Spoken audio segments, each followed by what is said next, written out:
김재의 돌직구쇼에 오신 여러분 반갑습니다. 김재입니다. 저는 오늘도 저희 돌직구쇼 오픈 스튜디오 앞에 나왔습니다. 이번 선거와 투표를 두고 다양한 논란이 일고 있습니다.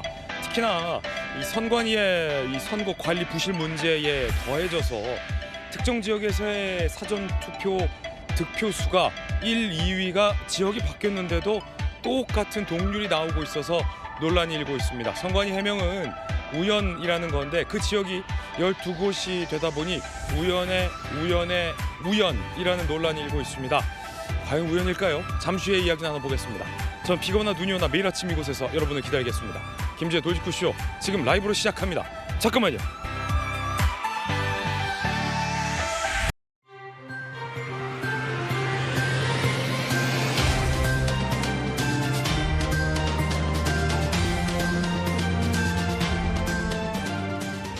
신문 읽어준 남자입니다. 2030 청년들이 자발적으로 선관위 행태에 분노를 표시하고 있는 국면입니다. 그 와중에 선관위의 주먹구구 선거 관리 행태들이 오늘도 등장했습니다. 정말 선관위에게 더 이상 선거를 맡기면 안 될 것 같다라는 국민적 공분이 일고 있습니다. 그런가 하면 사전투표 폐지에 대한 논란도 일고 있습니다. 여러분 어떻게 생각하십니까? 잠시 후에 최고의 전문가들의 의견도 전해드리겠습니다. 오늘 조간신문 4가지 키워드 준비되어 있습니다. 함께 보시죠. 먼저 첫 번째 키워드입니다.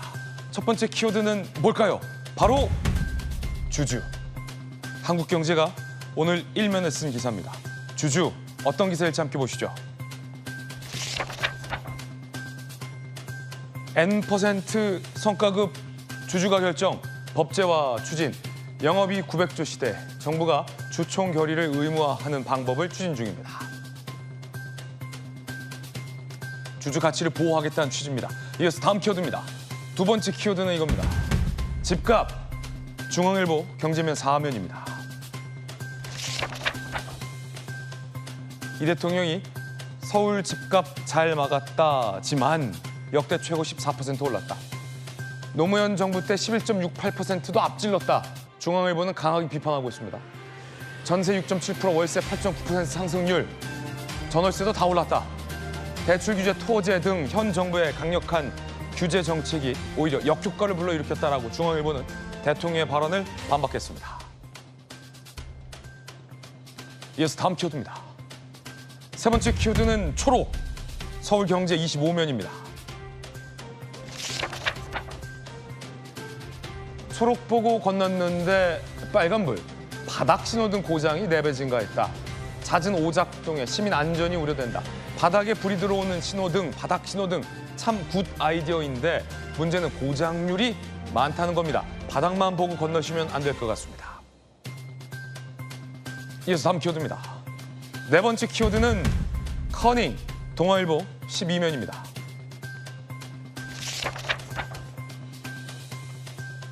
국내에서도 AI 글라스 커닝, 지난달 토익 시험 2차례 적발. AI 기술이 발전하다 보니 안경처럼 보이는데 그 안에 이제 AI가 들어있는 AI 글라스들이 출시가 됐습니다. 그런데 그 AI 글라스가 토익 문제를 풀어준다는 거예요. 이거 명백한 부정행위입니다. 기술이 발달하는 건 좋은데 그에 따른 편법과 불법과 꼼수도 늘고 있는 것 같습니다. 지금까지 신문 읽어주는 남자입니다.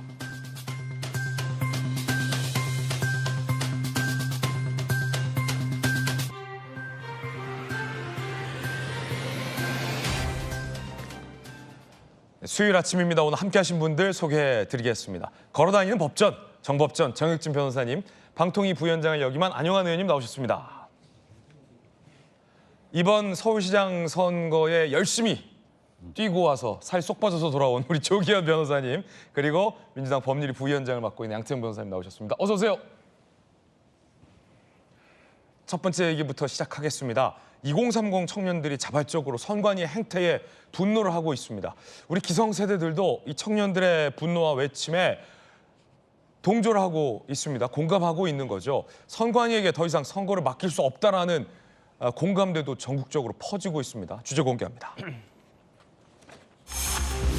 회의도 않고 50%인데 안용환 의원님, 지역이 송파구지만 지역구가 무슨 기준으로 절반만 인수했냐.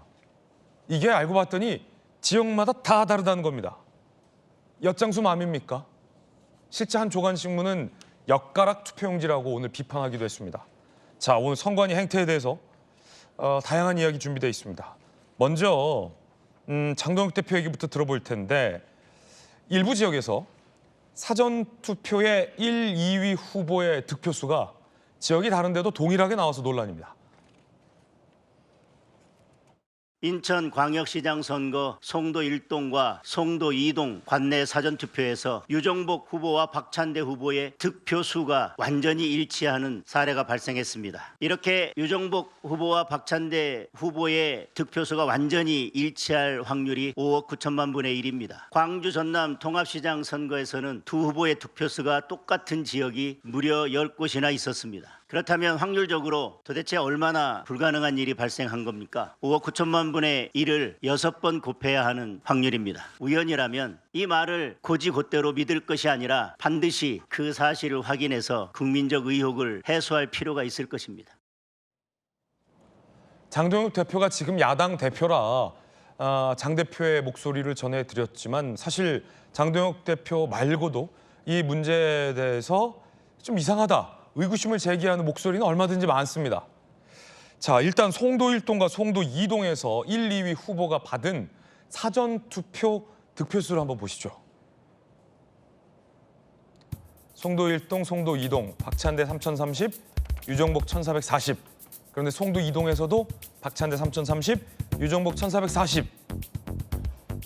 자, 광주 전남 10곳도 이런 현상이 벌어집니다.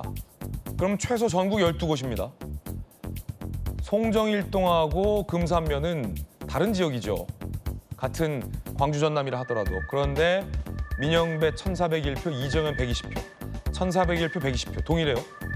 신안군 하이면과 여수시 3일동 506대 42, 506대 42. 화순군과 강진군 444대 446, 444대 46. 한평군과 장성군 606대 57, 606대 57. 보성군과 신안군, 노동면 팔근면 356대 42, 356대 42.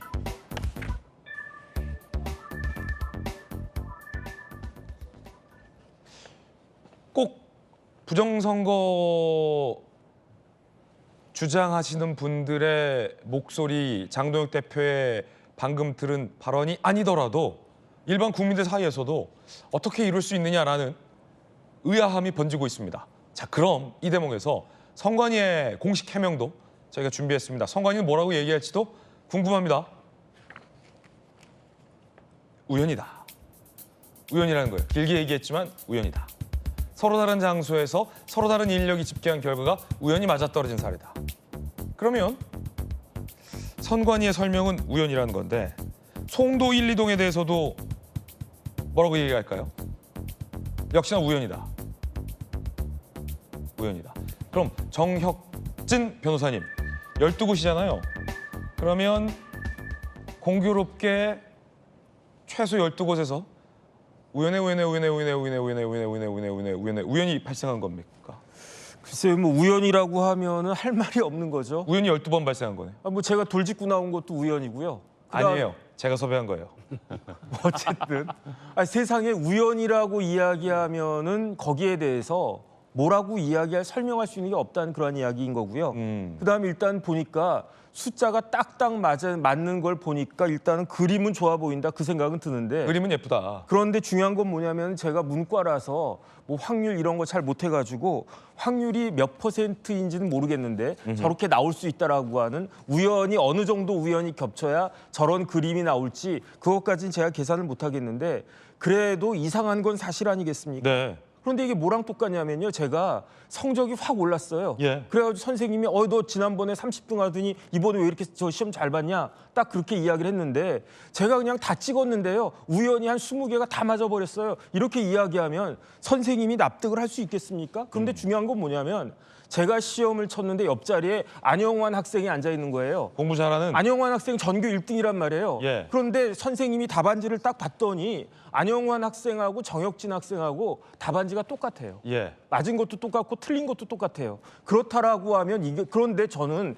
반에서 한 30등 정도 거의 뭐 꼴등하던 그런 학생인데 전교 1등하고 이번 시험에서는 답안지가 똑같단 말이에요. 그래서 전교 공동 1등을 했단 말이에요. 그러면 그런 이상하다고 생각하지 않겠습니까? 그래가지고 너 어떻게 된 거냐, 너 공부 열심히 했냐 그랬더니 우연이라고? 공부 열심히 한 것도 아니고요. 그냥 제가 우연히 20개인지 30개인지 그냥 눈 감고 이렇게 쫙 그었는데 다 맞아버렸어요. 이렇게 이야기하면 선생님이 저를 의심하는 게 그게 합리적이겠습니까? 아, 우연이니까 그 뭐 그럴 수도 있겠네라고 하는 게 합리적이겠습니까? 의심하는 건 당연하다. 제가 봤을 때 선관위가 저런 식으로 우연이라고 이야기하는 건요, 국민들을 우롱하는 거고요. 더군다나 저희 같은 586보다 훨씬 똑똑한 2030들한테는 이거는 있을 수 없는 그런 이야기 아니겠습니까? 선관위는 뭐 우연이라고 그런 쓸데없는 이야기 하지 마시고 네. 왜 어떻게 저런 일이 가능했는지 설명하고 국민들을 설득하려고 하는 노력이라도 좀 해야 되는 것이 아닌가 그런 생각 듭니다. 선관위 해명 조금 더 보겠습니다. 이런 해명도 내놨습니다. 우연이다라는 해명 뒤에 이런 해명도 내놨습니다. 1, 2위 후보 득표수 조작하려고 무효 투표수 등 다른 값값이 모두 손대는 건 불가능하다. 각 지역 사전투표하면 서로 다른 투표지 분류기, 개표 담당자 거쳐서 독립집계. 각 후보 측 인사가 모두 지켜보는데 조작이 있었다면 가만히 있었겠느냐.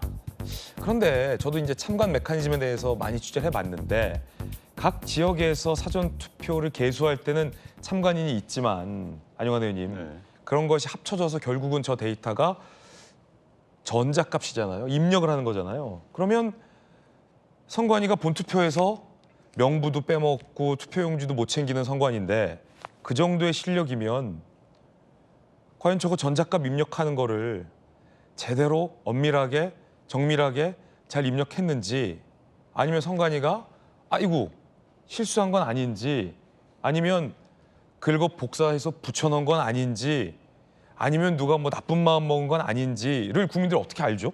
저 선관위 해명만 듣고? 일단 저도 선관위의 해명에 대해서는 저도 상당히 의혹이 들어요. 충분치 않다. 네, 기본적으로 이제 뭐 5억 9천만 분의 1, 저는 그 5억 9천만 분의 1의 확률의 숫자는 왜 어떻게 나오는지 모르겠습니다만 네. 저도 이상해요. 그러니까 이제 저는 이제 이런 생각도 해봤어요. 예. 아니 뭐 송도는 그렇다 치자. 저쪽 부정선거의 전제는 현재 여당이 이기기 위한 거라는 그 전제로 네네네. 그런 한 건데 민주당 우세 지역인 광주 전남 통합시에서 왜 그런 부정이라면은 그런 수치가 나왔지라는 저는 그건 상식적으로 안 되는 거 아니야라고 했더니 또 이제 어떤 분들은 테스트 해본 거 아니냐 뭐 이런 테스트 해본 거 아니냐. 그러니까 이제 의혹이 계속 나오고 있는 거 아니겠습니까? 저는 이 순간 선관위가 이런 발표가 나와야 됩니다. 자, 경찰, 검찰, 국회 모든 조사 다 받아들이겠다. 일단 오늘쯤 이게 나와야 됩니다. 그래서 일단 이번 기회에 부정선거에 대한 모든 조사를 한번 해봐야 된다고 생각해요. 예. 특검은 받아들여야 됩니다. 이번에 만약 특검을 거부하게 된다면 민주당도 사실 명분이 쓰지를 않아요. 예. 이건 뭐 민주당을 어느 정당 문제를 떠나서 대한민국의 참여 민주주의, 대의민주주의의 근간을 흔드는 문제가 지금 발생을 한 겁니다. 지금 이번에 이러다 보니까 이런 생각이 들어요. 그럼 과거에는 제대로 했나? 지난번 선거, 지지난번 선거 제대로 했나? 이런 의혹이 들 수밖에 없는 상황이거든요. 그렇다고 해서 뭐 지난번 지지난 선거를 재선갈 수는 없지만요. 그렇기 때문에 이번 기회에 과거 지금 부정선거를 주장하신 분들이 주장했던 그 선거들에 대해서도 한번 이번 기회에 조사를 해서 예. 털고 넘어가야 됩니다. 그렇지 않으면은 영원히 이 문제는 남을 수밖에 없는 거고요. 또는 저는 사전투표제 문제도 이번 기회에 사전투표제가 이렇습니다. 이제 저도 뭐 사전투표를 즐겨 이용합니다.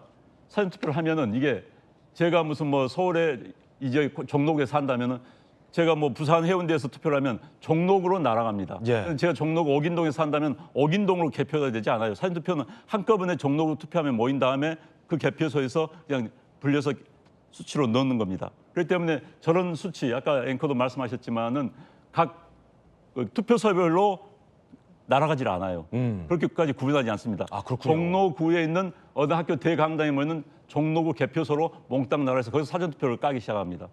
그렇기 때문에 거기서 이제 의혹을 제기하신 분들은 그때 수치 장난할 수 있는 거 아니냐, 참관인데 다 볼 수 있는 거 아니지 않느냐라는 의혹을 제기하거든요. 그래서 이번 기회에 저는 사전투표제가 과연 유용한 것인가, 전 세계 어디 나라에서든지 사전투표제를 놓고 논란이 굉장히 많습니다. 미국에서도 연방 선거를 놓고 미국도 사전 투표가 있어요. 굉장히 논란이 많아요. 그렇기 때문에 이번 기회에 저는 사전 투표제에 대해서 국회에서 선거제도 개선을 위한 특위를 일단 만들어야 됩니다. 그래서 사전 투표제를 반대한 사람들, 대한민국 국민들 10명 가운데서 한두 명이 이 제도에 문제 있다면 되돌아봐야 되는 거 아니겠습니까? 아니 게임에 참여한 사람들이 야, 이 게임의 룰이 잘못돼 있어 하면 되돌아봐야 되는 것이죠.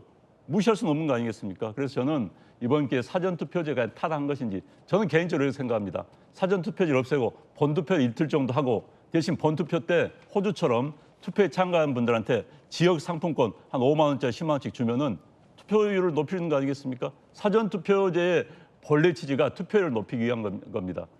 참여 민주주의 체제하에서 많은 분들이 참여할 수 있도록 독려하기 위한 그런 제도인데 그 제도가 오히려 부정선거의 의혹을 만들고 있다? 그럼 없어야죠, 당연히. 그럼 그 대안이 뭐냐? 지금 지역 화폐제 이야기도 많이 있고 유류 지원금도 있는데 이럴 때 현금 돈 푸는 겁니다. 그래서 5만 원, 10만 원짜리 상품권 주고 투표에 독려하는 거. 저는 이게 가장 타당하다고 봐요.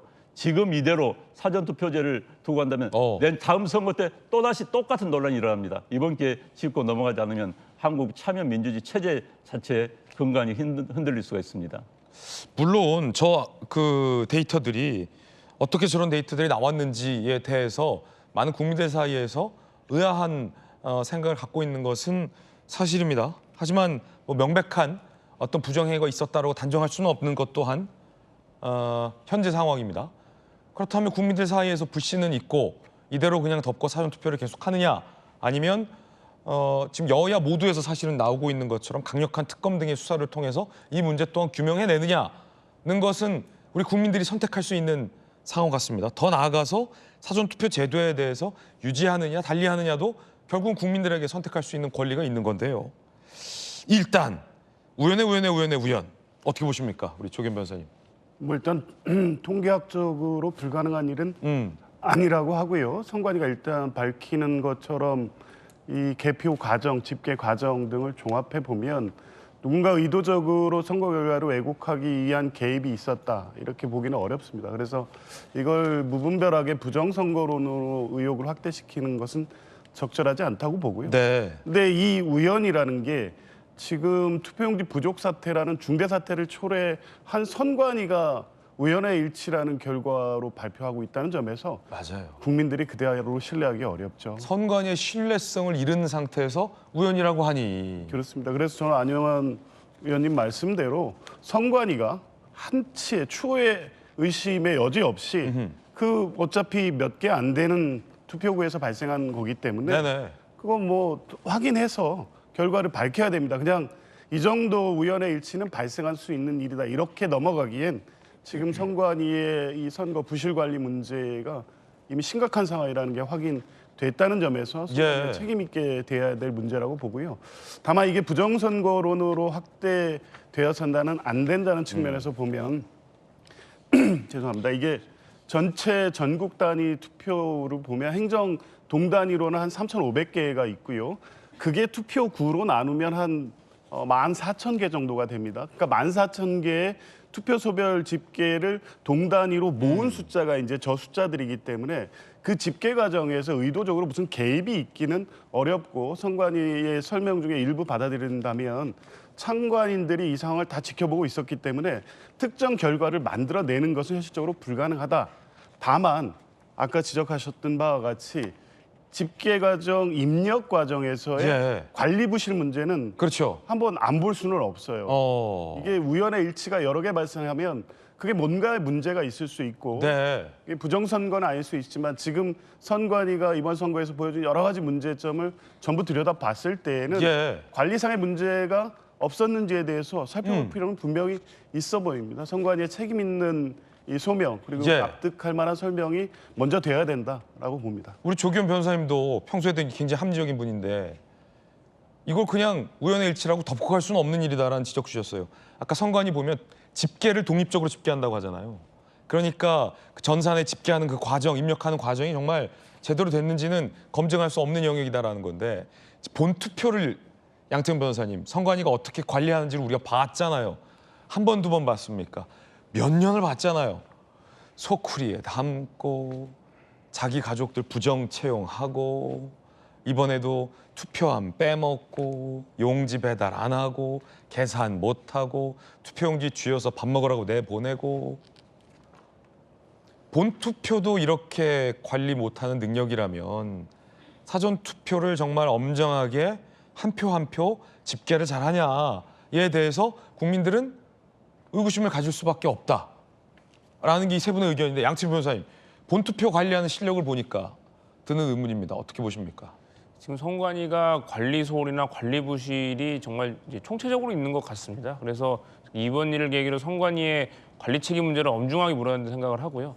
다만 이제 그 선관위가 관리를 제대로 못했다고 하면 이제 사실 그걸 개선하고 개혁할 문제지. 이제 사전투표제도 자체에 대해서 문제가 있으니까 폐지해버리자라는 거는 조금 더 신중하게 검토하고 논의가 필요한 상황이라고 생각을 합니다. 네. 왜냐하면 사전투표로 인해서 거의 한 평소에는 투표하기 어려웠던 분들이 한 수십만, 수백만이 투표할 수 있는 기회를 준 건 사실이고 그거는 아니 근데 지금 10곳이요. 양치민 변호사님 말씀 중에 이럴 수가 있어요? 저것도 말씀드린 저건 통계학적으로 충분히 나올 수 있는 문제, 그 가능성이 있는 게요. 그러니까 예를 들어서 아니, 통계학적으로는 다 가능해요. 가능하죠. 근데 저게 번개를 맞을 확률도 통계학적으로는 다 아니, 가능하고 그렇게 보실 게 아니라 왜냐하면 특정 송정일동과 금산면의 저 두 1등, 2등 후보 득표수가 똑같은 확률은 거의 제로지만 이게 전체 14,000개 투표소나 3,000 몇 개 동에서 저렇게 1등과 2등의 득표수가 동일한 케이스가 나올 확률은 굉장히 높아집니다. 간단히 예를 들어서 내가 로또 1등 될 확률은 거의 제로에 가깝지만 매번 로또 회차마다 로또 1등이 발생할 확률은 꼭 한두 명씩 나온단 말이에요. 그러니까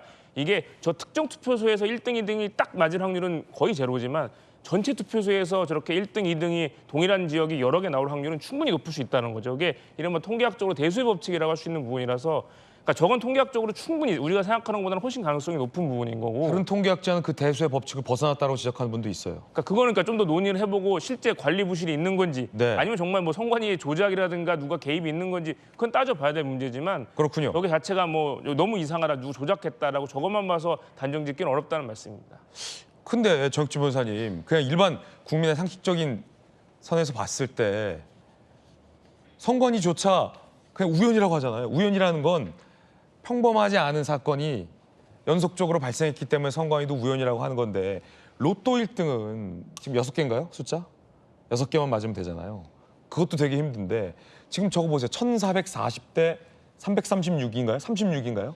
그게 엄청나게 많은 사람들이 있는 이 서로 다른 두 개의 지역에서 1401과 120이 딱 맞아떨어지는 확률이 그리고 그렇게 똑같이 나오는 지역이 12개가 나오는 확률이 로또 1등과 비교했을 때 어떤 게 더 어려울지 잘 모르겠어요. 국민들 어떻게 생각할까? 어떻게 보세요? 가능성은 언제나 있는 거예요. 저희 장동혁 대표가 뭐 5억 9천만 분의 1이다 이렇게 이야기했지만 1조 분의 1도 가능성은 있는 거 아니겠습니까? 가능성은 제로가 아닌 이상은 있다는 이야기인 거죠. 지금 뭐 그 양 변호사님 그렇게 이야기하셨지만 저 정도 통계라고 하면요. 제가 찍어가지고 수능 전국 수석해서 서울대 의대 가는 게 가능하다는 이야기 아니겠습니까? 가능할 수 있다, 통계적으로. 통계적으로 가능해요. 그게 뭐 1조 분의 1이 될지 1경분의 1이 될지 그거는 모르겠지만 어쨌든 근데 그렇게 이야기하는 게 설명이 되는 겁니까? 그렇게 이야기하는 게 납득이 되는 겁니까? 더 중요한 건 뭐냐면요. 다른 사람은 몰라도 다른 뭐 민주당이든 어디든 그런 데서 그런 이야기 할 수 있을진 몰라도 적어도 선거관리위원회에서 저런 이야기하면 안 되는 거 아니겠습니까? 자기네들이 일을 저딴 식으로 해가지고 많은 국민들이 밤잠 못 자고 올림픽공원 돌게 만들어 놔서 네. 그래놓고서 저게 우연이고 가능하다, 가능성은 언제나 있는 것이다 이렇게 이야기하는 게 과연 저 중앙선거관리위원회라고 하는 곳이 대법관 출신이 그 위원장하고 있다라고 하면 그 헌법기관이라고 하는 그런 독립기관이라고 하는 그런 조직이 국민들한테 할 수 있는 그런 이야기인가 제가 봤을 때는요. 국민들한테 예의부터 차리는 것이 합당한 것이 아닌가 그 생각 듭니다. 자, 여러분은 어떻게 생각하십니까? 어떻게 생각하십니까? 그런가 하면 선관위의 다양한 행태들도 오늘 새로 나왔습니다. 투표지 부족을 미리 알렸는데 선관위 측에서 이렇게 대응했다는 겁니다. 자, 양태정 변호사님, 오늘 그 여러 보도에 보면 강남구 청담동 제4투표소에서 미리 선관위에게 투표용지 부족할 것 같다라고 보고가 갔는데 오전 11시 33분. 근데 강남구 선관위예요. 500장 남았을 때 다시 연락 주세요. 라고 했다는 보도가 한겨레 신문에 나왔어요. 송파구 잠실 4동 등 투표소에서 역시나 투표용지 모자랄 것 같다라는 보고했는데 선관위에서 100장 남으면 연락 주세요. 이거 어떻게 해야 돼요? 그러니까 정말 선관위 직원들이 이 투표용지 부족이라는 거를 뭐 예상도 못했고 너무 안일하게 생각했다는 단적인 예라고 생각을 합니다. 그러니까 사실 이 문제는 선관위에서 몇백 매 이상 이하가 됐을 때는 배송을 해야 한다는 그런 매뉴얼이 없는 전 단적인 예라고 보이거든요. 그러니까 사실 이 선관위가 하는 일이 뭡니까? 사실 선거 관리가 전부인 건데 그거에 대해서 이런 각종 시나리오, 문제가 됐을 경우에 어떻게 대처하는지에 대한 통일적인 매뉴얼도 없었다는 게 드러나고 있는 거거든요. 그럼 도대체 선거가 없는 기간, 그리고 선거 기간 동안 선관위 전체 직원들이 뭘 했는지 모르겠습니다. 물론 대부분의 선관위 직원분들은 선거 관리를 위해서 정말 열심히 하고 공정히 하시는 분들의 그 노고는 인정을 하지만 근데 그렇다고 하더라도 이렇게 매뉴얼도 없고 제대로 절차도 없고 시스템도 없어서 이런 사태까지 만들어낸 책임을 피할 수 없다고 생각합니다. 그런가 하면 내부 폭로도 나왔습니다. 용지 보낼 사람이 없었다. 선관위 관계자, 매 선거 때마다 용지 부족 상황이 있었고 그때마다 무번호 투표지로 대응했다. 수기로 일련 번호 적어 공급하는 예비용 투표지. 이번엔 무번호 투표지에 일련 번호 작성하고 검수해 보낼 실무진 인력이 아예 없었다. 그래서 투표 용지가 안 갔다. 황당한 얘기입니다, 여러분. 예비 투표지 공급 담당, 대기 인원 등 관련 지침도 없었다. 선거가 뭐 매일 있습니까? 어쩌다 한 번 있는 걸. 서울시 선관위, 지역별로 선거 환경 달라 일률적 규정 두기 어려웠다. 조기현 변호사님, 서울 선거 이번에 진짜 열심히 뛰었잖아요. 근데 후보자 입장에서 당락을 떠나서 힘 빠지는 얘기예요. 저런 얘기들. 유권자 입장에선 열받는 얘기 아닙니까? 맞습니다. 이게 그 중앙선관위를 헌법기구로 둔 것은 국민의 헌법적 권리를 명확하게 지켜내라는 거죠. 단 한 표라도 국민이 이 투표권을 행사하지 못하는 상황을 만들어서는 안 됩니다. 그만큼 엄중한 헌법적 책임이 선관위에 부여돼 있는 건데요. 사고 일어나면 깜짝깜짝 놀랍니다. 어떻게 이렇게 관리가 되고 있었을까 하는 생각이 들고요. 조금 전에 얘기한 500표 부족하면 연락하세요. 이런 정도로 관리가 됐다면 이건 동네 편의점 재고 관리도 이렇게 안 합니다. 동네 편의점 재고 관리도 이렇게 안 한다. 그렇죠. 이 투표 맞네. 용지 문제를 이런 정도의 안이한 인식으로 관리를 했다면 그 이전에 이런 사태가 안 생긴 게 더 이상할 정도고요. 저희 동네 옛날에 두쫑쿠 유행했을 때 두쫑쿠 매장에서 몇 시 몇 분경에 몇백 개 물량 입고 그 전에는 매진 몇 시경 재료 소진으로 매진 내일 몇 시 몇 분에 몇백 개 입고 이 두쫑쿠도 정확하게 산입산출이 됐어요. 단순한 소비자의 불만을 해소하기 위해서도 기업들은 그렇게 노력을 하는데 네.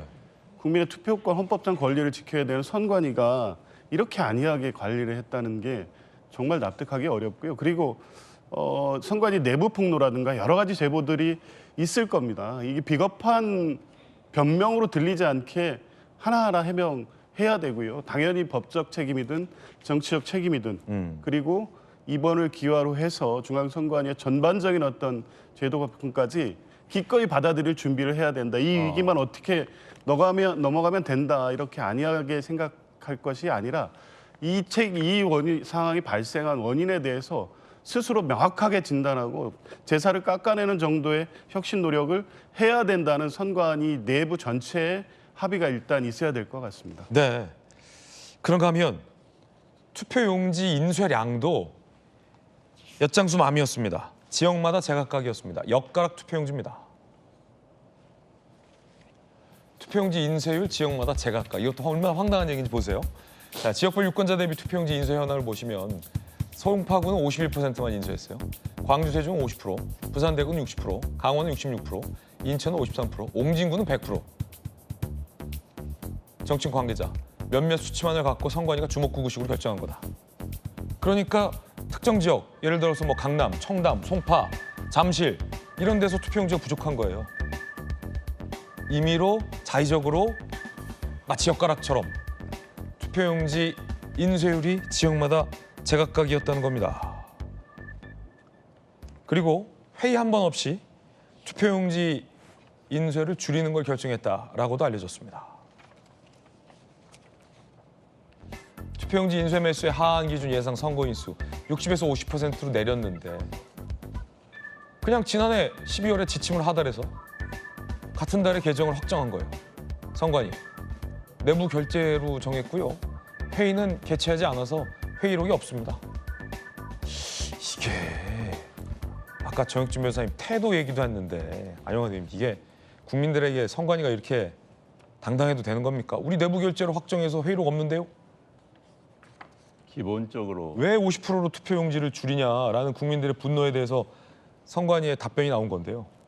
저는 선관위의 기본적 기강의 문제라고 봅니다. 네. 그다음에 윤리적인 문제고요. 직원들의 모든 건 원칙이 있어야 되는 겁니다. 그렇죠. 선관위 입장에서 본다면 선거가 있던 해 또는 선거 날은 전쟁입니다. 군인들이 365일 훈련을 하는 것은 하루 있을 또는 뭐 한 달 있을 전쟁에 대비한 것 그렇죠. 아니겠습니까? 그러니까 지금 선관위는 그 대비를 위해서 만에 하나 모든 가능성에 대비를 해놔야 되는 겁니다. 근데 지금 만에 하나 모든 가능성이 아닌 자기들의 자의적으로 뭐 지역 선관위별로 옹진구는 100%, 어디는 51% 이건 말이 안 되는 것이죠. 그다음에 상식선이라면 보수층이 많이 사는 지역에서는 사전 투표율이 낮았습니다. 그렇다면 그 지역에서는 본투표율이 높을 걸 전제로 송파 같은 데는 더 높이 해야 되는 겁니다. 그런데 그런 사전 예측 능력도 전혀 부재. 그냥 그야말로 주먹구구식으로 했던 것이죠. 저는 지금 선관위가 지난번에도 그런 이야기 했습니다만 선관위원회 운영 시스템 자체가 문제가 있습니다. 지역 선관위 같은 경우는 지역 법관들이 위원장을 합니다. 지역 법관들은 물론 열심히 하신 분도 계시지만 상당수가 자기 일이 아니라고 생각하는 경우가 많아요. 왜? 돌아가면서 하기 때문에. 재판을 하면서 선관위원장을 하는 겁니다. 그렇기 때문에 이분들 입장에서 본다면 자기의 본업은 아닌 거예요. 그러다 보니까는 밑에 있는 직원들, 이른바 선관위 본래 직원들한테 휘둘리는 경우가 굉장히 많습니다. 저는 최근에 그 보도를 보고 깜짝 놀랐는데 선거가 있던 해에 휴가 쓰는 직원들 수가 비율이 높다. 이게 말이 됩니까? 전쟁이 일어날 상황 아닙니까? 전쟁이 일어날 날짜가 정해져 있습니다. 그렇다면 그 전에 휴가를 다 갔다 오고 그날만은 모든 직원들이 똘똘 뭉쳐가지고 일을 하는 게 그게 정상 아니겠습니까? 네. 그런데 선거가 있던 해에 대해서 해 안에서 더 휴가를 쓰는 이 비율이 높다. 이건 말이 안 되는 거예요. 이건 기강의 문제이자 공직자로서의 윤리의 문제입니다. 그래서 저는 선관위에 관해는 이번 기회에 기본적인 선관위원장을 과연 법관들이 한 게 맞는 것인지, 중앙선관위원장을 대법관 중에 돌아가면서 하는 게 맞는 것인지, 중앙선관위원장도 자기 본업이 아닙니다. 그러니까 선관위 사무총장한테 속된 말해서 휘둘러요.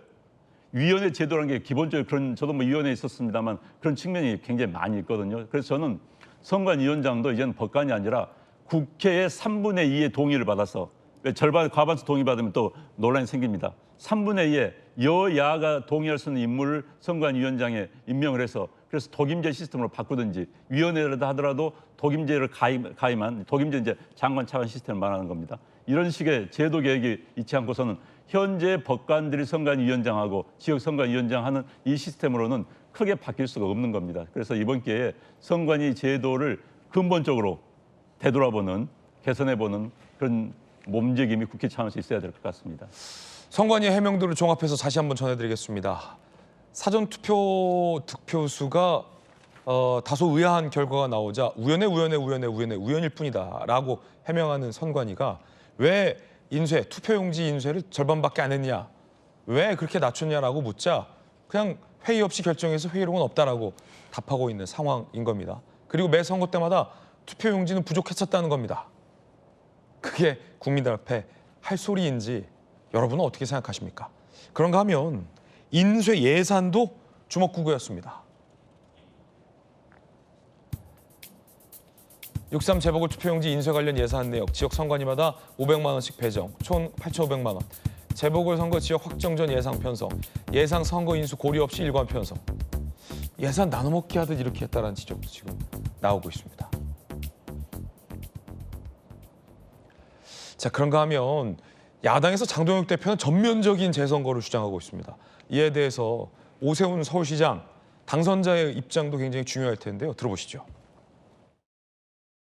재선거를 장동혁 대표 입장에서 뭐 얘기하는 거야. 뭐 정치적인 구호로 네. 뭐 생각하면 본인의 될 것 그냥 같아요. 법적으로는 당락에 영향을 미칠 정도의 사유가 있어야 된다는 것이 규정이 되어 있기 때문에 네.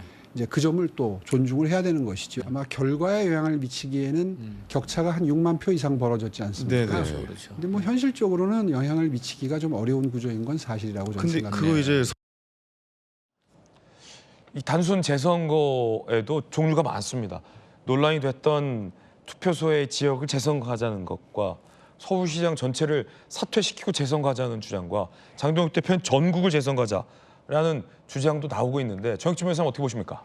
일단은 저기 장동혁 대표가 판사 출신이잖아요. 그러면 법 규정을 설명하면서 이야기해야 되지 않겠습니까? 제가 찾아보니까 공직선거법에 선거 소송 관련해 가지고 나와 있는데 요건이 딱 나와 있지는 않고 어떻게 나와 있냐면 선거에 관한 규정을 위반했을 때는 소송할 수 있다고 되어 있어요. 그런데 대법원 판례 제가 찾아보니까 선거에 관한 규정을 위반한 것이 어떤 경우냐? 선거관리위원회가 선거 사무의 관리 집행에 있어서 규정을 위반했을 때는 선거에 관한 규정을 위반하는 것이다. 이런 대법원 판례가 있단 말이에요. 그러면은 이번에 누가 봐도 그 공직선거법 150조, 151조 다 위반한 거 아니겠습니까? 그러니까 제가 봤을 때는 소송하면은 승소할 가능성이 있다라고 보여지는데 그럼에도 불구하고 공직선거법 224조에 어떤 규정이 있냐면요.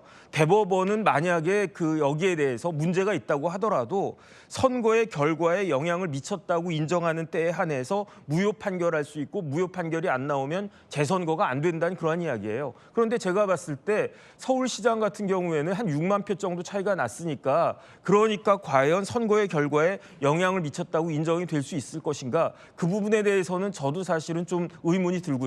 하지만은 일단 서울시의 비례대표 관련해 가지고는 그 당선자가 바뀌지 않았습니까? 그러니까 비례대표 관련해 가지고는 재선거할 그런 여지가 상당히 있지 않나 저는 개인적으로 그 생각 들고요.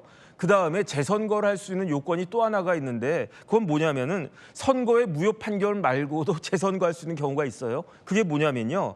당선인이 임기 개시 전에 사퇴하면 돼요. 그러면 쉽게 말하면은 오세훈 당선인이 지금 서울시장 하고 계신데 4선의 서울시장이란 말이에요. 7월부터 5선의 서울시장이 되는데 만약에 6월까지 내가 사퇴하겠다 이렇게 되면요. 재선거가 가능한데 그런데 제가 봤을 때 오세훈 시장님은 오세훈 당선인은 그럴 생각이 거의 없어 보이고 그렇기 때문에 현실적으로 전면 재선거는 쉽지 않지 않겠는가 그게 제 생각인데 그런데 제가 뭐가 생각났냐면요.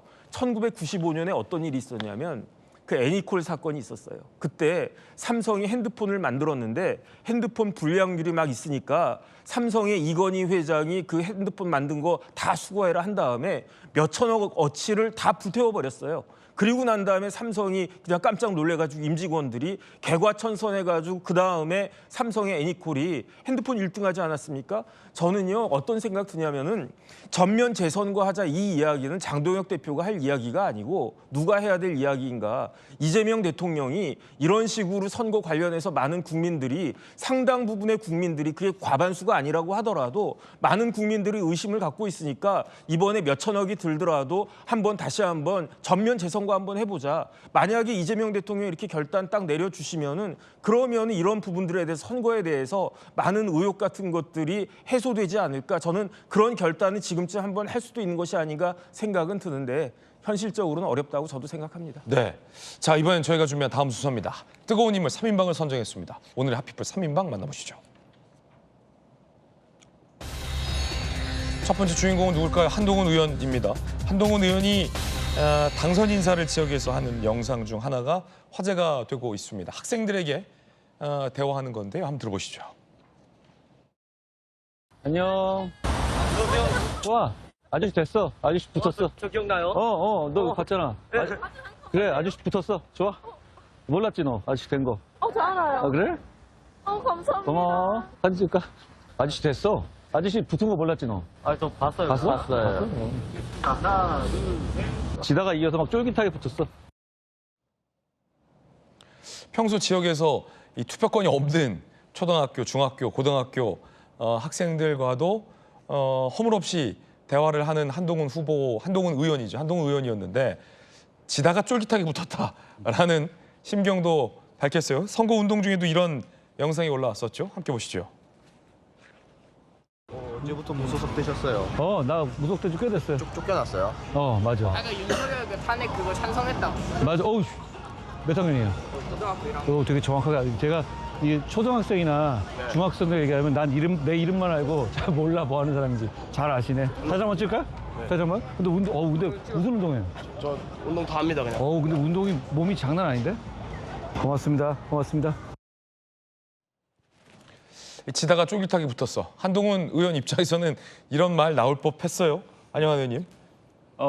즐겁겠지요. 지금 이제 저 상황은 선거 당선된 다음에 당선 사례, 당선 인사를 하는 장면입니다. 그래서 이제 본인 입장에서는 이제 쫄깃하게 붙었다는 표현이 젊은 세대들한테 굉장히 어필하는 그런 표현인 것 같은데 굉장히 좀 신선해 보이고요. 어찌됐든 한동훈 이제 국회의원은 중앙 언론의 혜택을 많이 보고 있는 것 같습니다. 사실 저런 정도의 인사는 지금 전국의 많은 후보들이 하고 있습니다. 하고 있는데 한동훈 국회의원의 모습은 중앙에서 보도를 해주지 않습니까? 네.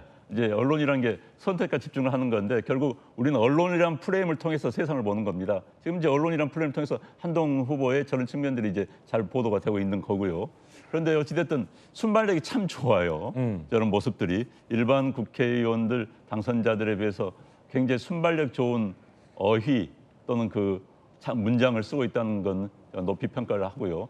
그리고 지금 당선 사례가 일반적으로 국회의원들이 되게 어렵습니다. 근데 요즘 이제 최근 분위기가 당선된 다음에 많은 의원들이 그냥 대충 뭐 지역 당원 인사하고 서울로 가버리거나 그러거든요. 예. 그런데 이제 저렇게 지역에 남아가지고 이 편말을 들고 거리에서 인사한다는 저런 모습들이 현재 새로이 등장하는 모습들입니다. 네, 그런 모습들을 이제 보여주고 있어서 지역 주민들한테 이제 한동훈 국회의원 얘기했습니다. 곧 떠날 사람, 이번 당선시켜주면 떠날 사람, 이게 이제 박민식 후보 측에서 공격했던 그 포인트 아니겠습니까? 그런 모습을 불식시키기 위해서라도 난 그런 사람 아니다 하면서 이제 당선 사례 인사를 하고 있는 것 같은데 모양 보기는 좋습니다. 네, 쫄깃하게 붙었다.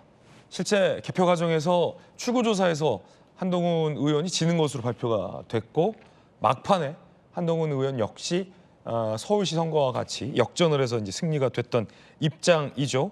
자, 그런데 국민의힘 원내대표 선거 중입니다. 오늘 이제 오늘 내일 새로운 원내대표가 결정이 되는데 누가 원내대표로 선정되느냐에 따라서 한동훈 의원의 복당 문제와 장동혁 대표의 거취 문제가 모두 다 결정이 됩니다. 자, 일단 한동훈 의원은 본인의 복당에 대해서 당선 후 뭐라고 얘기했을까요?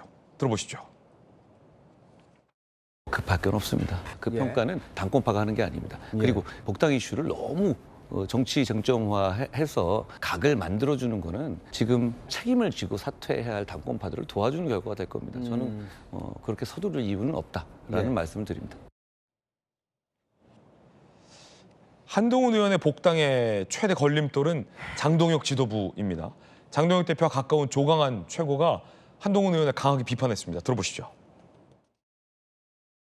한동훈 대표 당선돼서 돌아왔잖아요. 예. 입당 처음부터 반대하셨잖아요. 지금도 변함이 그렇죠. 없으세요? 예, 변함이 없습니다. 저는 왜요? 뭐 그분은 그냥 정치 연예인인 것 같아요. 그리고 한동훈 대표가 지향하는 정치적 지향점, 가치 이런 거를 봤을 때는 저는 개인적으로 상당히 함량 미달이라고 생각해요. 한동훈 대표가 조광한 최고위원님 밥 먹읍시다. 나 좀 도와줘요. 왜 자꾸 나한테 뭐라 그래? 그러면 뭐라고 하시겠어요? 사실 개인적으로는 연락이 온다 하더라도 굳이 만나고 싶은 생각은 없어요. 만날 이유도 반한동훈? 없다고 생각해요. 저는 반한동훈이라기보다는 무한동훈입니다. 무관심 한동훈. 반한동훈처럼 보이는데 정혁진 변호사님 어떻게 보십니까? 글쎄요, 뭐 한동훈 의원이 정치 연예인이라고 한 표현이 이름 맞는 것도 같아요. 연예인들 뭐 인기도 좋고 뭐 그다음에 일거수일투족에 많은 사람들이 관심 갖고 있으면 그럼 연예인 아니겠습니까? 그런데 제가 봤을 때는요, 저 조광한 최고도 그렇고 장동혁 대표도 그렇고 제 눈에는 정치 엑스맨으로 보입니다. 그다음에 무관심하다라고 그랬는데 무관심했습니까? 무관심한 사람에 대해서 저렇게 제명을 갖다가 했습니까? 그런데 저렇게 관심이 많았으면서도 불구하고 무관심한 척 이렇게 이야기하는데 오히려 제 생각에는요. 한동훈 의원은 장동혁 대표와 조광한 최고 같은 사람들한테 고맙게 생각해야 돼요. 만약에 진짜로 무관심하고 있었으면 한동훈 의원이 한동훈 전 대표가 국회의원 당선돼서 배지 달 일이 있었겠습니까? 제가 봤을 때는 그렇다는 그런 생각이 들고요. 그렇기 때문에 그다음에 제가 봤을 때는 한동훈 의원이 굳이 지금 같은 상황에서 지금 쉽게 말하면 국민의힘은 지방선거에서 완패한 거 아니겠습니까? 예. 처참하게 대패한 그런 상황인데 그러한 정당에 굳이 빨리 들어갈 필요도 없지 않을까 저는 그런 생각 들고요. 당분간은 국민의힘은 이번 지방선거의 후유증을 추스리는 것에만 거기에만 신경을 써도 시간이 많이 걸릴 테니까 그 난장판에 굳이 끼어들 생각이 있지도 않겠다 저는 그런 생각 들고요. 잘 수습이 됐으면 좋겠다는 생각은 있습니다. 조기현 변호사님, 장동혁 대표와 가까운 조강한 최고 말하는 걸 들어보니 한 의원의 복당은 장동혁 대표의 거취 문제와 연결돼 있다 이렇게 봐도 되는 건가요? 뭐 당연히 그럴 수밖에 없겠죠. 지금 뭐 한동훈 대표가 어쨌든 당선이 돼서 정치 복귀를 하고 또 조금 전에 이제 당선 이후에 이 학생들을 만나거나 아니면 선거 과정에서 유권자들을 만나는 모습을 보면 대중 정치인으로 한 단계 진화한 것은 분명해 보입니다. 그냥 중앙 정치에서 대통령 윤석열 전 대통령의 후광으로 주목받는 정치인을 넘어서서 이제 독자적 생존력을 갖춘 정치인으로 성장한 건 분명한데 네. 여전히 여의도 정치의 어떤 메커니즘 안에 들어오는 방식은 조금 익숙하지 못한 건 분명해 보여요. 물론 지금의 장동혁 대표나 당권파의 행보가 국민과 많이 동떨어져 있고 보수 개혁의 과정에서 당권파가 힘을 잃는 상황이 올 수도 있지만 본인이 그 주도적 상황을 만들어야지 밖에서 기다리면서 그 상황이 오면 그때 내가 당에 복귀해서 당권 내지 어떤 다른 정치 행보를 하겠다. 이런 정치인에게 사실 기회는 주어지지는 않습니다. 그러니까 지금 선거 이후 시점에서 자신감이 넘치겠지만 당내 당권파를 배제하고 일정 당내 세력과는 완전히 담을 쌓고 그러면서 어떤 독자적인 보수 세력 내의 어떤 뭐 영향력을 가져가면서 차후를 보겠다라는 생각은 다소 아니할 수 있습니다. 좀 적극적 행보를 하면서 할 만큼 뭐 자신감도 생겼을 것으로 보이긴 하는데요. 저렇게 너무 이제 이해득실적으로 정치력을 따지면 꼭 생각한 대로 정치가 움직이는 것은 아니기 때문에 아마 주변에 계신 분들이 여의도 정치 상황에 대해서 여러 조언이 좀 필요하지 않을까 이런 생각도 듭니다. 그런가 하면 그 장동혁 대표의 거취 문제에 대해서 원내대표 선거에 나선 3인방의 입장이 미묘합니다. 김도읍 의원, 사퇴 필요성 공감하나 방법 과격해서 안 돼. 성일정 의원, 선거 패배 책임지는 게 우파 품격.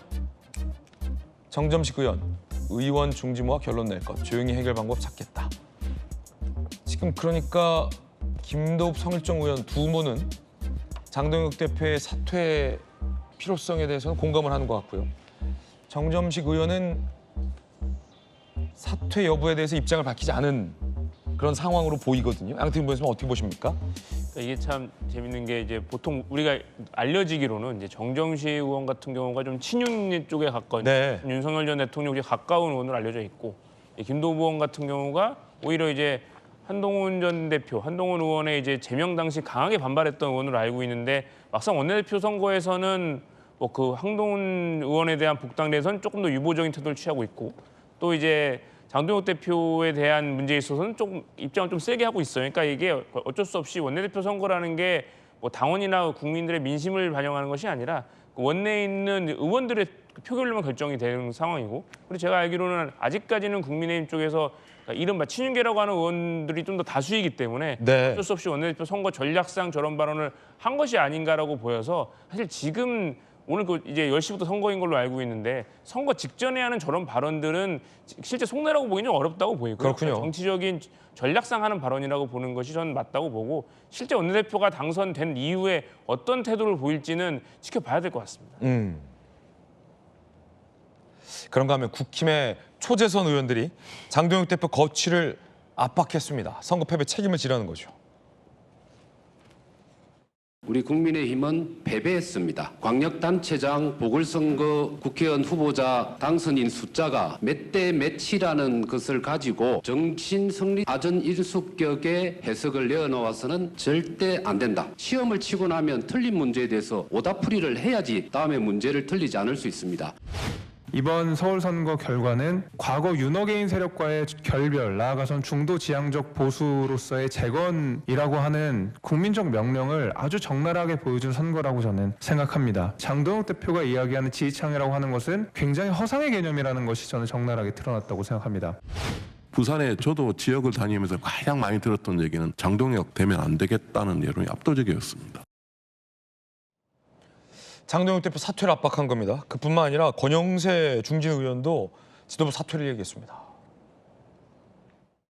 객관적으로 친 거죠. 이번 선거는 우리가 진 선거다라는 거 문제로 하고 진 선거에 대해서 우리 당이 어떤 조치들이 필요한지에 대해서는 그게 뭐 당장 무슨 뭐 지도부의 사퇴 이런 건 아니라도 어떤 조치들이 필요할지 지도부 사퇴까지 포함을 해서 계속해서 논의를 해나갈 필요가 있다 이렇게 생각을 합니다. 장 대표 사퇴 문제까지 포함해서 논의를 해야 된다 말씀이신 거죠? 예, 그건 제가 방금 전에 말씀을 드렸죠. 초재선뿐 아니라 중진까지. 한동훈 의원은 뭐라고 얘기했을까요? 아침에 내봤어. 아침에? 이거 메고 있는 거야? 화이팅! 고맙습니다. 그리고 장동혁이 왜 안 불러나와? 좀 이따 물러날걸? 골뱅이시래. 고맙습니다. 진짜 잘하겠습니다. 잘하겠습니다. 조금 이따 물러날 거다라고 한동훈 의원도 얘기했습니다. 정의준 변호사님 어떻게 보십니까? 그러니까 일단은 지금 봤을 때는 한동훈 의원은 시간은 자기 편이다라고 생각을 하는 것 같아요. 그다음에 굳이 서두르면은 오히려 역효과가 날 수 있을 거라고 그런 생각을 하는 것 같고, 그다음에 다른 걸 다 떠나가지고 지금 12대 5였는데 12대 4로 역전이 된 겁니다. 바뀐 겁니다. 그다음에 12대 4도 아니고요. 광주 전남이 합쳐진 거니까 13대 4로 패배한 겁니다. 그다음에 이겼다라고 하는 게 TK하고 경남하고 그리고 서울인데 장동혁 대표가 일이라도 도움이 됐습니까? 만약에 장동혁 대표가 막 전적으로 나섰으면 아마 서울시장 얼굴이 바뀌지 않았겠습니까? 그러면 이 정도가 되면은 상식적으로라도 책임을 지고, 그다음에 작년에 전당대회에서 장동혁 대표가 대표로 선출이 됐을 때 그때 내년 올해 말하는 겁니다. 지방선거에서 패배하면 어떻게 할 것이냐? 그 사퇴한다고 그랬었어요. 본인이 그렇게 약속하고 그다음에 그것이 상식에 맞는 것임에도 불구하고 아직까지도 저 자리를 유지하려고 하고 그다음에 계속 그 자리에 남아있으려고 하는 것 자체가 저는 말이 안 된다라고 하고요. 그러한 모습들이 오히려 장동혁 대표의 정치적 생명을 갉아먹고 있는 것이 아닌가 그런 생각합니다. 예. 버티는 장동혁 대표인데 조기현 변호사님 오래 버틸 수 있을까요? 라는 궁금증, 의문도 좀 있습니다. 뭐 당내 어떤 세력 그 상황을 보면 버틸 만한 여력은 좀 있어 보입니다. 원내대표 선거 결과도 좀 봐야 된다. 그것도 있고 실제 이 전당대회라든가 이 당내 지도부를 결정하는 당원들의 어떤 구조상 장동혁 대표가 저렇게 큰 소리 칠 수 있는 뭐 당내 역학 구도가 분명히 있는 거죠. 그래서 쉽게 물러나는 선택을 하지는 않을 것으로 봅니다. 이제 물러나지 않기 위해서 이번에 또 이 그 투표지 부실 사태를 전면에 내세우고 재선거 국면을 이끌면서 본인 중심의 지지층을 만들어가고 있는 건데요. 그게 영향력을 쉽게 무시하기는 어려울 겁니다. 그러니까 아마 당내 지금 주요 원내대표 후보 군들이나 또 한동훈 의원이라든가 이런 분들도 이게 쉽게 정리될 판은 아니라는 것은 분명히 좀 생각하고 있는 것 같은데, 실제 보수 전체의 미래를 생각할 때에는 지금 할 수 있는 건 장동혁 대표 본인의 결단밖에 없을 겁니다. 근데 절대 이제 그런 선택을 하지 않을 것이기 때문에 외부적 힘에 의해서 끌어내리기는 쉽지 않고, 그렇다고 장동혁 대표가 결단하는 것을 기대하기도 어렵고 당분간 국민의힘의 당내 혼란은 좀 계속될 수밖에 없지 않을까 봅니다. 예, 핫피플 함께하고 있습니다. 이번엔 두 번째 주인공 만나보시죠. 두 번째 주인공은 정청래 대표입니다. 대통령 환송에 정청래 대표 등 당 지도부가 모습을 드러내지 않았습니다. 대신 김인석 총리의 모습이 보였습니다. 대통령이 유럽 떠났어요. 환송하는 곳에 청와대 스태프들은 당연히 오는 것이고 김인석 총리가 참석했는데 정청래 대표의 모습은 보이지 않습니다. 묘한 구도. 정청래 대표의 당대표 연임 도전장을 내민 김민석 총리. 그러니까 정청래 대 김민석의 구도, 묘한 구도 속에서 이 장면. 정청래 대표는 빠지고 김민석 총리만 얼굴을 보였다라는 묘한 구도. 그럼 최근 1년간 출국 행사는 어땠는지 한번 볼까요?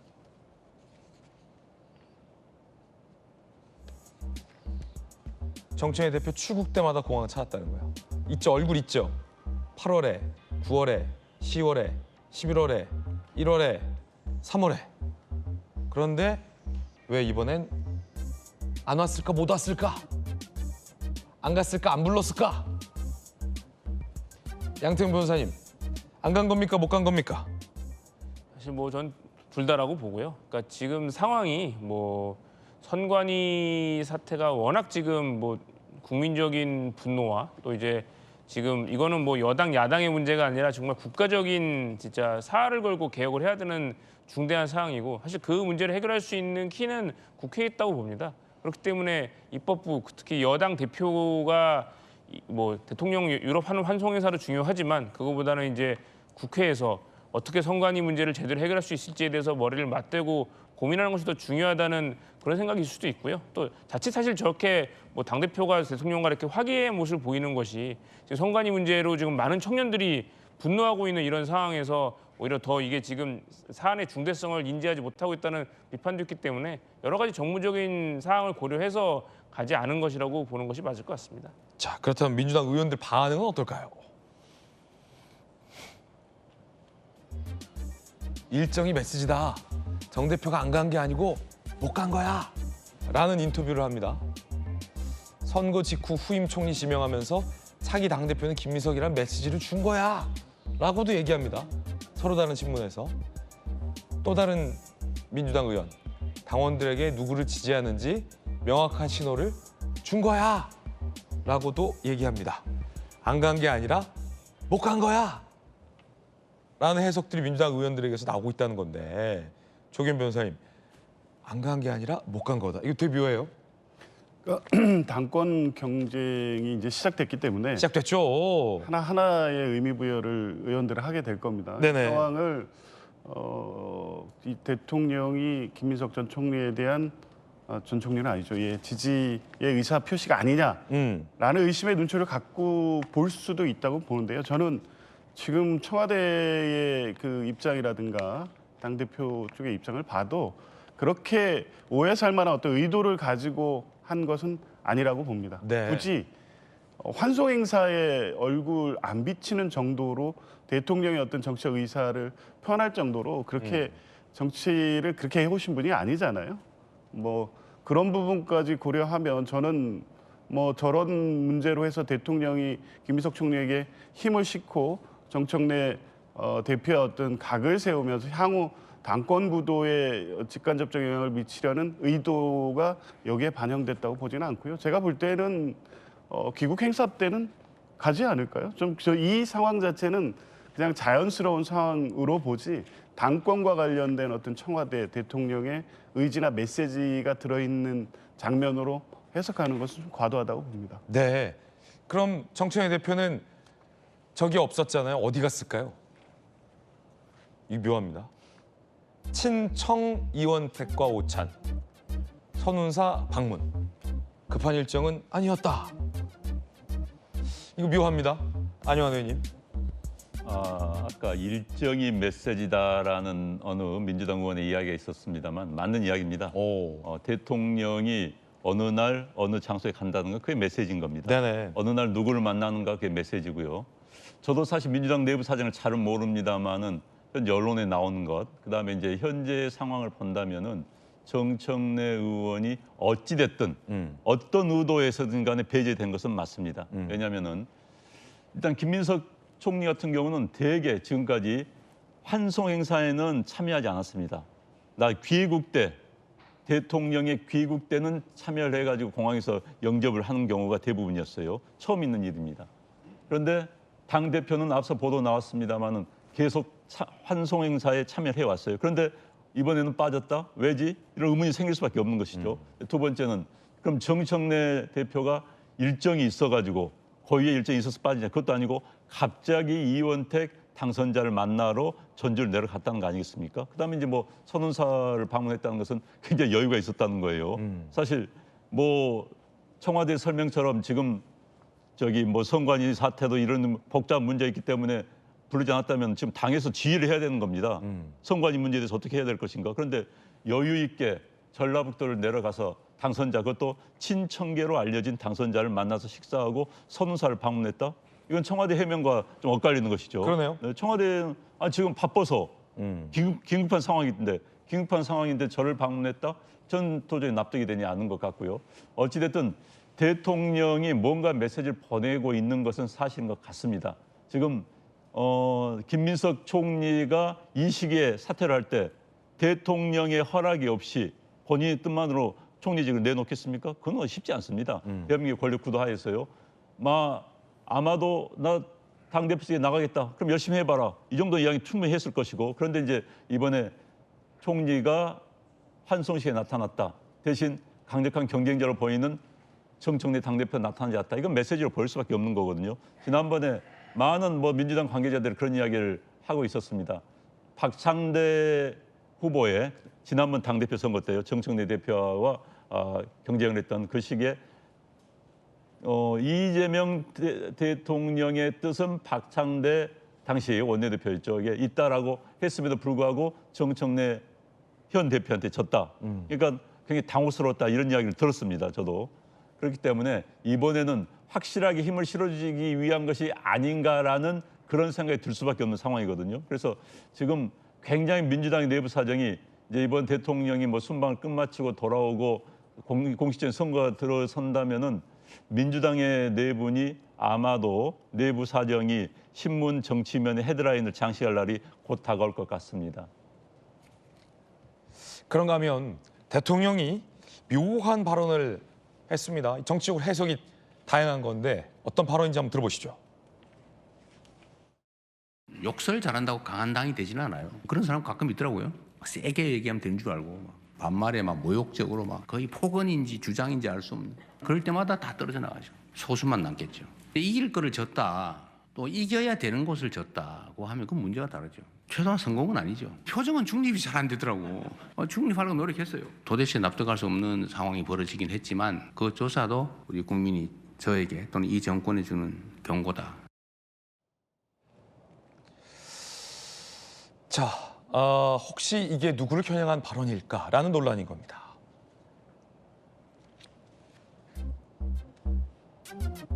납득할 수 없는 상황, 표정 관리 안 됐다, 욕설 잘한다고 강하나 안 된다.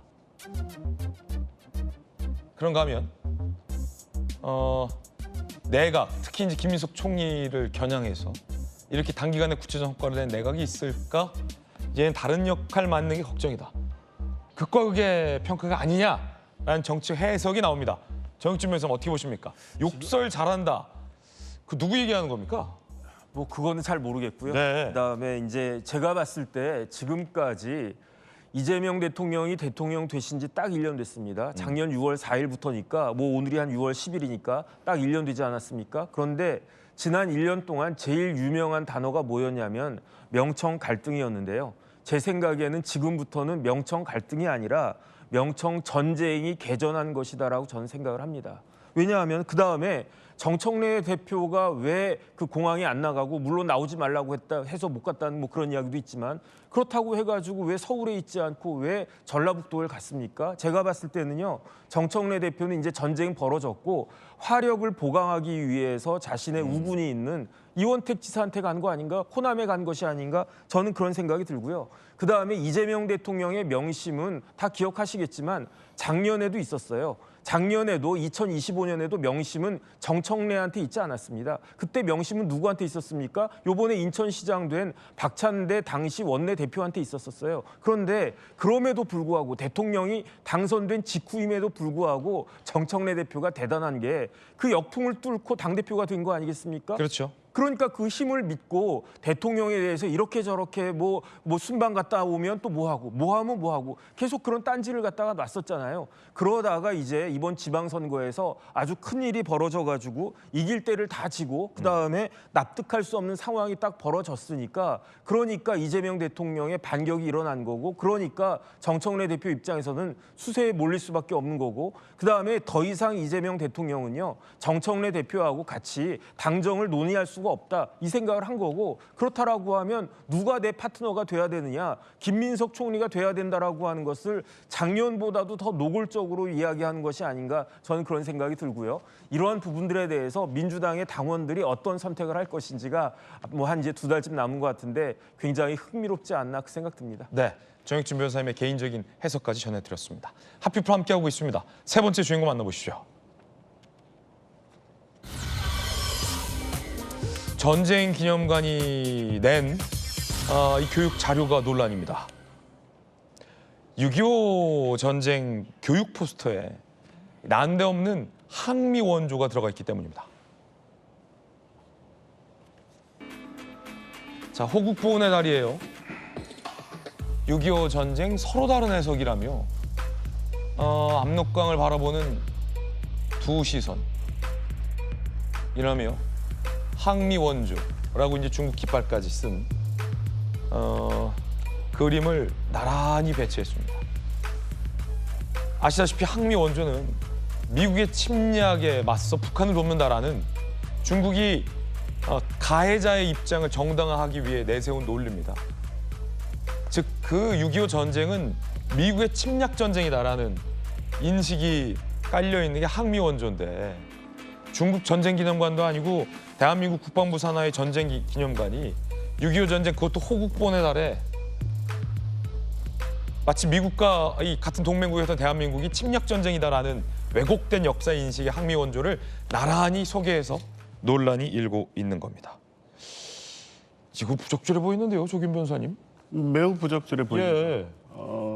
항미 원조라는 명분으로 중국이 참전한 역사적 사실은 존재합니다만 6.25 전쟁에 대한 평가를 항미 원조와 저렇게 병렬식으로 놓고 평가할 수는 없는 거죠. 매우 잘못된 것이고요. 6.25 전쟁은 북한의 남침에 의한 것, 또 이 중국과 소련의 동의에 의해서 시작된 전쟁이라는 것. 그래서 우리 그 많은 피해가 발생했다는 점에 대해서 부인할 수 없는 사실이 존재하는데 그렇죠. 저 장면만 보면 다른 해석과 오인의 여지를 준 수도 있어서요. 역사 교육적으로도 볼 때 매우 부적절해 보입니다. 일단 내리긴 했다고 하지만 혹시라도 전쟁 기념관 내에 저런 교육이라든가 역사 프로그램 운영상에 있어서 저런 시각이 다시 노출될 염려가 없는지까지도 다시 한번 살펴봐야 될 것 같습니다. 예. 아니 양태현 변호사님, 이게 네티즌사에서는 어느 나라 전쟁 기념관이냐 뭐 이런 얘기도 나온다고 해요. 그러니까 저렇게 항미 원조는 사실 우리가 받아들일 수도 없고 역사적 사실과도 정말 배치되는 말도 안 되는 주장인 건데 우리 입장에서는. 근데 저거를 저렇게 마치 무슨 서로 다른 두 시각이라고 해서 무슨 이게 뭐 찬송론 반대론 이렇게 하는 문제가 아니지 않습니까? 그럼요. 이건 사실상 뭐 옳고 그름의 문제로 봐야 될 정도인 상황인 건데 특히 우리 전쟁기념관에서 이런 식의 논리가 저렇게 버젓이 있다는 거는 큰 문제라고 생각을 하고요. 또 저 교육 자체가 초등학교 4학년 정도 되는 초등학생들 대상으로 한 교육인데 그러니까 어린 학생들에게 저런 잘못된 역사인식을 심어줌으로써 이게 마치 무슨 북한이나 이제 다른 쪽에서 하는 주장, 마치 이게 6.25가 무슨 침략 전쟁, 우리가 침략했다는 그런 잘못된 인식을 심어주는 건 좀 굉장히 위험한, 이제 사상적으로도 위험한 얘기라고 생각을 합니다. 그래서 네. 저거는 이제 즉시 철거라는 게 맞고, 그러니까 사실 저런 포스터 자체가 왜 됐는지 저런 거에 대해서 글쎄 일종의 무슨 뭐 학문이나 사상의 자유를 침해해서는 안 되겠지만 명백히 사실과 다른 부분에 있어서는 즉시 저는 교정을 해야 한다고 생각을 합니다. 예, 안녕하세요, 의원님. 역사라는 건요. 한 공동체 구성원들의 공통된 기억입니다. 그렇죠. 공통된 기억은 역사가들에서 동시대인들이 만들어내는 겁니다. 그런데 지금 항미 원조는 이제 기본적으로 팩트에 근거하지 않은 것이죠. 미국이 침략에 오니까 그거에 저항해서 원조를 했다. 미국이 무슨 북한을 침략했습니까? 북한군이 갑자기 6월 25일 새벽에 나타난 공격에 들어온 거 아니겠습니까? 그렇죠. 그런 명확한 팩트가 있음에도 불구하고 그 팩트가 아닐 수도 있다는 것이 되는 겁니다. 저 두 주장을 보여준다면요. 그럼 우리 공동체 구성원들한테 팩트에 기반한 공동체의 기억을 만들어줘야 되는데 아닐 수도 있다는 주장도 있어? 이게 무슨 공동체 구성원들을 위한 교육입니까? 우리 후대들한테는 명확한 팩트에 기반한 기억을 만들어주는 게 역사 교육의 근본입니다. 그런데 기본적으로 저런 의도 저는 이해가 되질 않아요. 저건 팩트가 아닌 것을 비교된다, 남의 시각을. 그렇다면 우리가 예를 들어서 강도하고 피해자가 있다 이겁니다. 그러면 강도의 의도를 우리가 설명해 줘야 되는 겁니까? 후대들한테? 그건 아니죠. 아니죠. 그건 아니지 않습니까? 중국의 태도는 우리가 심리학자를 격퇴시키는데 갑자기 끼어든 거 아니겠습니까? 그 의도를 그런데 우리가 설명해 줘야 돼요? 후손들한테? 그건 아니죠. 역사의 기본을 망각한 공동체 구성원들의 공동 기억을 훼손시키기 위한 그런 의도로밖에 볼 수 없는 겁니다. 매우 매우 잘못된 그런 처사입니다. 예. 자, 해명 보시죠. 중국 단둥의 항미원조 기념관의 왜곡된 주장을 제대로 알려주자는 취지. 홍보물 검수 과정 부족한 점이 있었다. 포스터를 삭제하고 프로그램 진행을 중단했습니다.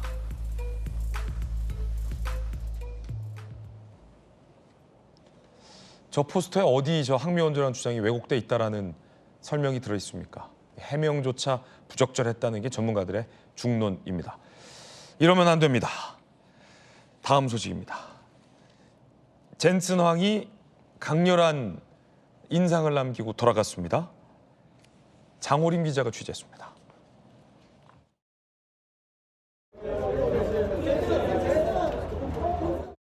사박 5일 한국에 머물렀던 젠슨 황 CEO가 출국 직전 인사를 건넵니다. Barbecue pork and fried chicken friends, they need a rest. I'll look forward to come back soon. 사박 5일의 방한 일정을 마친 뒤에도 그가 남긴 흔적은 관광 코스가 됐습니다. 이른바 삼소회동이 열렸던 고깃집엔 대기줄이 늘어서 있고 테이블은 이미 꽉 차 있습니다. 젠슨 황 세트 같은 걸로 시키고 사업 잘 될 것 같고 기분은 되게 좋아요. 황 CEO와 총수들의 사인이 남겨진 테이블은 이렇게 새로운 명소가 됐습니다. 사진 한 번만 찍으면 안 돼요? 되게 좋아하세요. 그날 드신 게 계란찜이랑 그 열무국수인데 요즘 열무국수가 진짜 한 3배 정도. 2차 치맥 회동이 열렸던 치킨집엔 이미 젠슨 황 사진이 걸렸습니다. 어떤 분이 어느 자리에 앉으셨는지 잘 볼 수 있었거든요. 사진 같이 찍었어요. 황 CEO의 포즈를 따라하고 친필 사인 앞에서 기념사진도 남깁니다.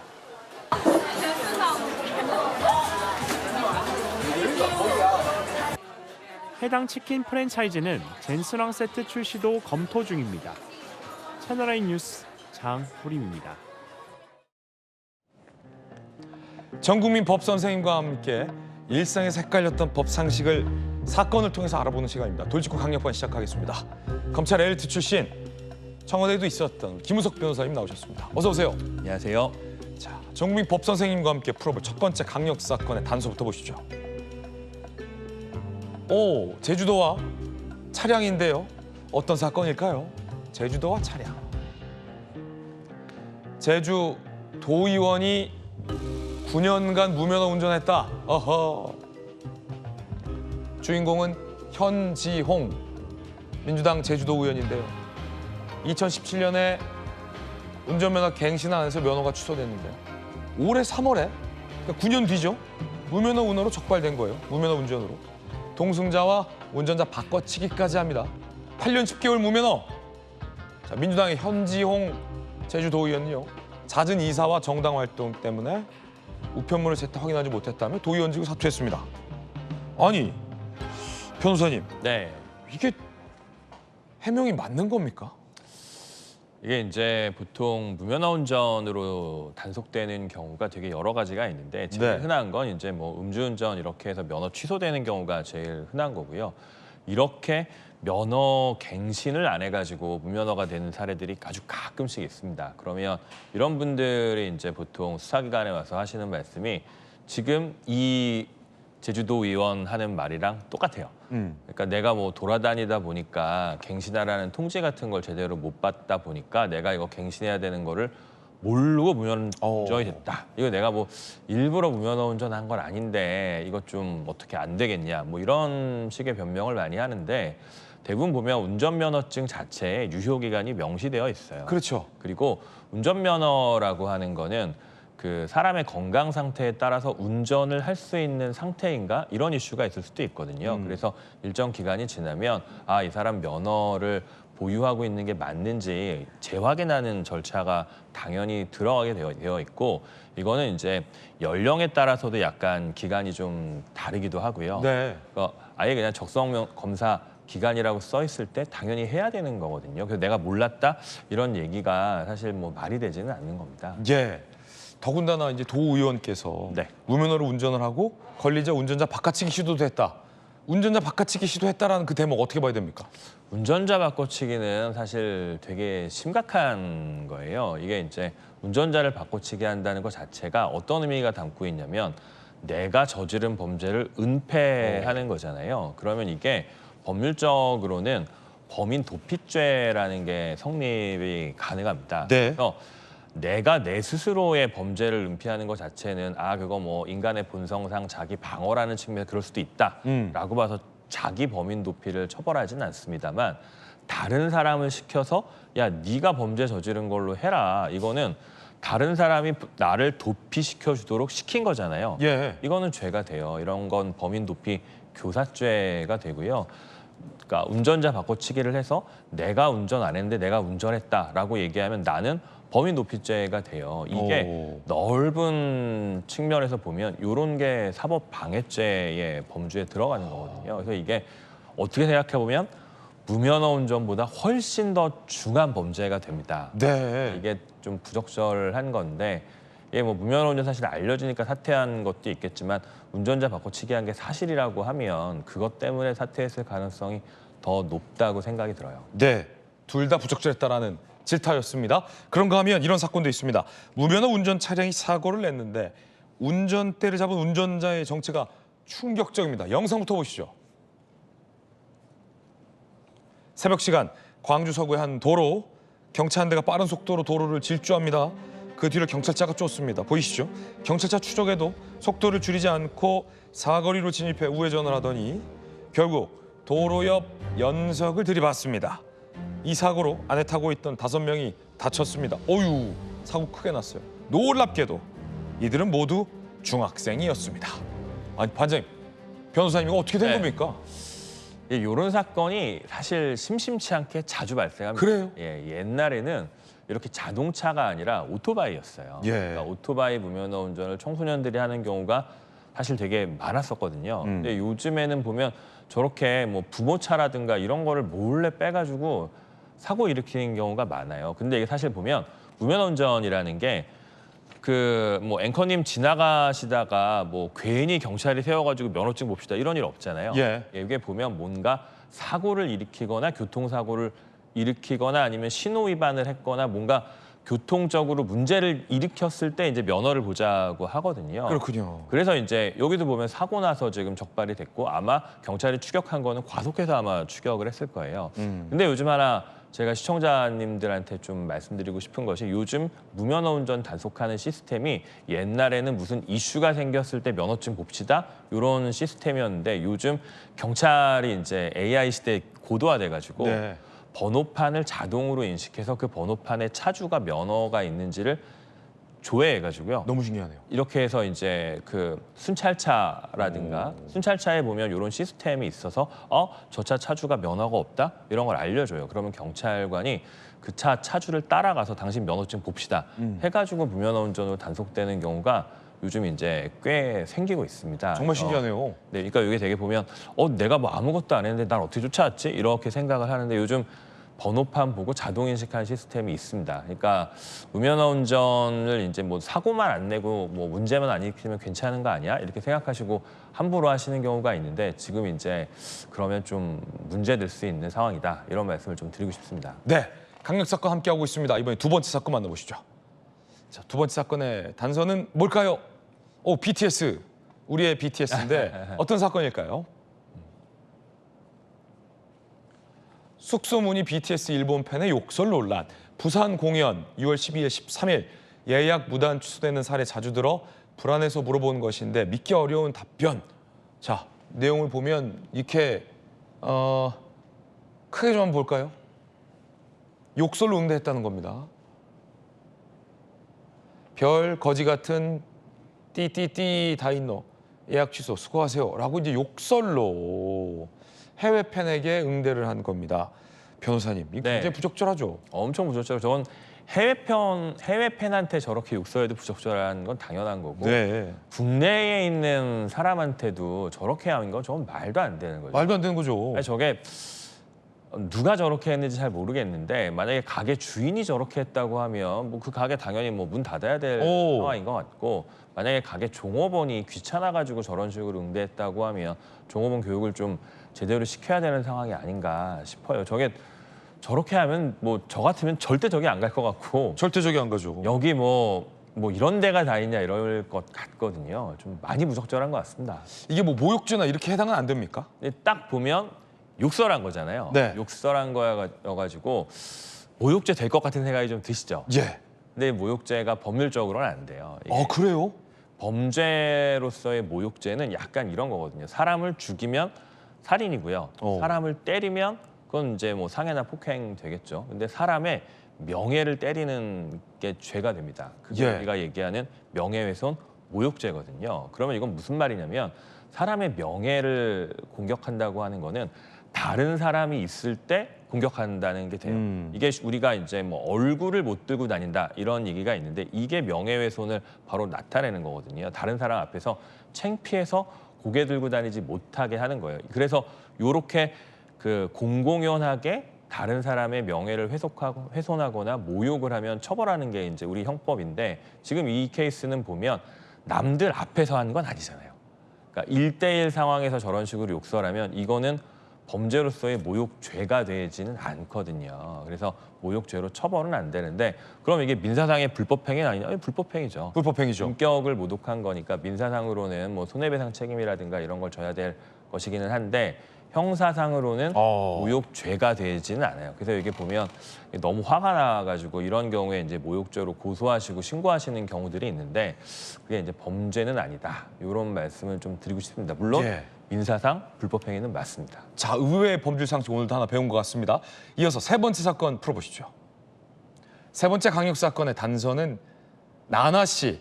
법원의 판단 나왔습니다. 일단 나나 씨 얘기부터 들어보시죠. 저 청심환 먹고 왔어요. 너무 긴장돼가지고 감정 조절을 좀 잘 하고 오려고 해요. 황당하고요. 제가 지금 이 자리까지 온 게 좀 굉장히 아이러니한 상황인 것 같아요. 자, 나나 집 침입한 강도에게 징역 7년이 선고됐습니다. 나나 씨의 행동에 대해서는 정당방위가 선고됐습니다. 그럼 나나 씨에겐 죄가 없다.